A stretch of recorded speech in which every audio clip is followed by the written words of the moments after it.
The War of the Worlds by H.G. Wells. Performed by Matthew Lloyd Davies. Then came the night of the first falling star. It was seen early in the morning, rushing over Winchester eastward, a line of flame high in the atmosphere. Hundreds must have seen it, and taken it for an ordinary falling star. Albin described it as leaving a greenish streak behind it that glowed for some seconds. Denning, our greatest authority on meteorites, stated that the height of its first appearance was about 90 or 100 miles. It seemed to him that it fell to earth about 100 miles east of him. I was at home at that hour and writing in my study, and although my French windows faced towards Ottershaw and the blind was up, for I loved in those days to look up at the night sky, I saw nothing of it. Yet this strangest of all things that ever came to earth from outer space must have fallen while I was sitting there, visible to me had I only looked up as it passed. Some of those who saw its flight say it travelled with a hissing sound. I myself heard nothing of that. Many people in Berkshire, Surrey, and Middlesex must have seen the fall of it, and, at most, have thought that another meteorite had descended. No one seems to have troubled to look for the fallen mass that night. But very early in the morning, poor Ogilvy, who had seen the shooting star, and who was persuaded that a meteorite lay somewhere on the common between Horsell, Ottershaw, and Woking, rose early with the idea of finding it. Find it he did soon after dawn, and not far from the sandpits. An enormous hole had been made by the impact of the projectile, and the sand and gravel had been flung violently in every direction over the heath, forming heaps visible a mile and a half away. The heather was on fire eastward, and a thin blue smoke rose against the dawn. The thing itself lay almost entirely buried in sand.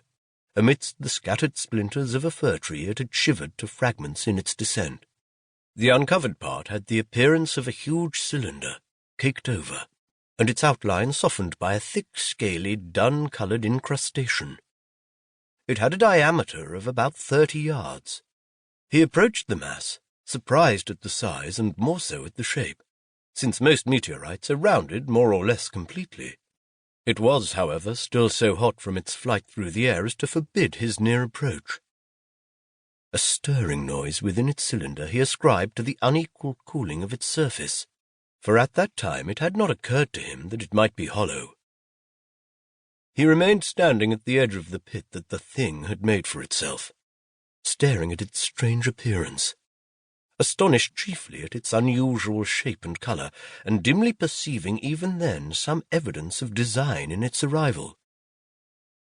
The early morning was wonderfully still, and the sun, just clearing the pine trees towards Weybridge, was already warm. He did not remember hearing any birds that morning. There was certainly no breeze stirring, and the only sounds were the faint movements from within the cindery cylinder. He was all alone on the common. Then suddenly he noticed with a start that some of the grey clinker, the ashy incrustation that covered the meteorite, was falling off the circular edge of the end. It was dropping off in flakes and raining down upon the sand. A large piece suddenly came off and fell with a sharp noise that brought his heart into his mouth. For a minute he scarcely realized what this meant, and, although the heat was excessive, he clambered down into the pit close to the bulk, to see the thing more clearly.